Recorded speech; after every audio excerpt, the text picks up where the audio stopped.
o que eu tenho ouvido reservadamente dos bolsonaristas.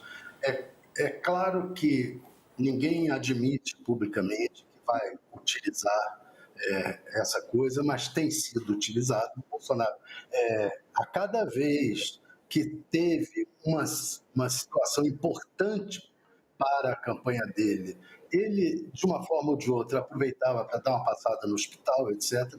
E agora, o que os bolsonaristas dizem é que essa, e com razões médicas, inclusive, é que o Bolsonaro vai ficar internado muito tempo e que isso vai acabar interferindo, de certa forma, na opinião pública, nos processos contra ele, etc., e que a expectativa é de que essa operação evite ou, no mínimo, atrase bastante a condenação do Bolsonaro. Essa é que é a expectativa, de que a operação vai ter, a expectativa dos bolsonaristas, vai ter reflexo na, no julgamento do Bolsonaro, na opinião pública e tudo isso. Infelizmente, ninguém deseja o mal de ninguém, ninguém quer que o Bolsonaro. Agora, o fato é que essas coisas são usadas politicamente. Infelizmente, são usadas. E agora, o que se está dizendo, a boca pequena, é que o Bolsonaro vai ficar o maior tempo possível internado, porque a doença existe e porque é bom para a campanha dele. É. Enquanto isso, condenados no Brasil por tentativa de golpe de Estado, nos ataques aos três poderes, e que hoje estão presos na Argentina, relataram para o UOL que são vítimas de violações aos direitos humanos em detenções no país vizinho. Já já o Eduardo Militão vai trazer as informações, mas já quero ouvir o Sakamoto. Uma preocupação grande agora com os direitos humanos, que são fundamentais mesmo, né, Sakamoto? Para todo mundo. É inacreditável, Diego, porque direitos humanos, os princípios dos direitos humanos, né, aquele pacote mínimo de garantias que você tem simplesmente por ter nascido gente, né, ela deveria ser defendido de uma forma veemente por qualquer pessoa de esquerda e de direita, né, sem exceções. Infelizmente, a gente vê membros, grupos da extrema-direita atacando os direitos humanos sem saberem, inclusive, o que são. Direitos humanos vai desde o direito de você abrir um negócio, ter uma empresa, estudar, amar quem quiser, ter uma casa, poder viajar, poder ir na rua sem sofrer violência, ter um nome, ter um país, ter uma identidade, não ser escravizado, não ser molestado sexualmente. Tudo isso é direitos humanos, tá? O pessoal confunde só a questão de direitos humanos com as populações encarceradas, né, como direito humano, e ataca. Mas o mais interessante de tudo isso é que, neste momento em que você tem presos, né, oriundos de condenações relacionadas à participação dos atos golpistas do 8 de janeiro, parece que um setor da sociedade descobriu os direitos humanos. E descobriu os direitos humanos exatamente da população encarcerada.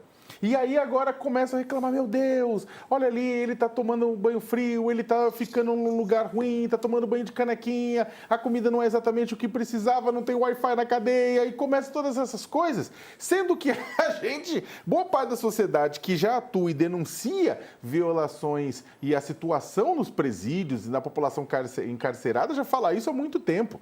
Só que agora o pessoal descobriu e é inacreditável. Parece que o bolsonarismo vai defender a reforma penal. É claro, a reforma penal para eles mesmos, para os seus próprios membros. E aí agora, quando chega com as informações da ótima matéria do Eduardo Militão a respeito do pessoal que estava na Papuda. Tem um caso de uma pessoa que estava na Papuda que falou que 11 meses na Papuda não foram tão ruins quanto uns 2 meses numa das províncias da Argentina, quando a pessoa ficou detida. E aí o Militão mostrou os brasileiros que estão presos na Argentina esperando a análise da deportação ou, por outro lado, talvez do refúgio e reclamando das situações em que eles estão. E aí no Brasil muita gente falou, não, a situação das cadeias, ótimo, bem-vindos bolsonaristas à discussão sobre os direitos humanos. Agora, para que isso seja honesto, para que isso seja sincero, não pode se limitar pura e simplesmente a este caso, mas vocês têm que levar em consideração e tem que defender os direitos humanos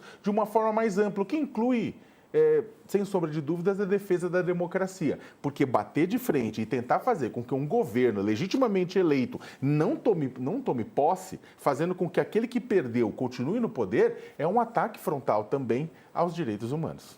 Verdade. O Militão já está aqui com a gente. Diego. Eduardo Militão, diga antes, Thales. Vai.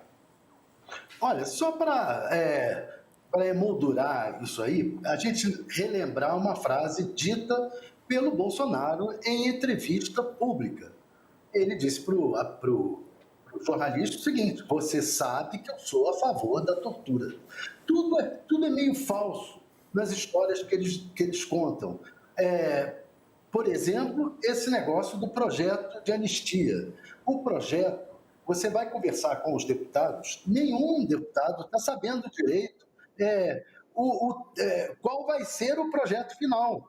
A gente vai discutir, o que eles dizem, a gente vai discutir, tem até uma matéria da Folha de São Paulo de serviço, a gente vai discutir em plenário o texto final. Por quê? Porque o projeto atual, ele não está defendendo os bagrinhos que entraram no Palácio do Planalto, no Congresso e no Supremo Tribunal dia 1 e tudo mais.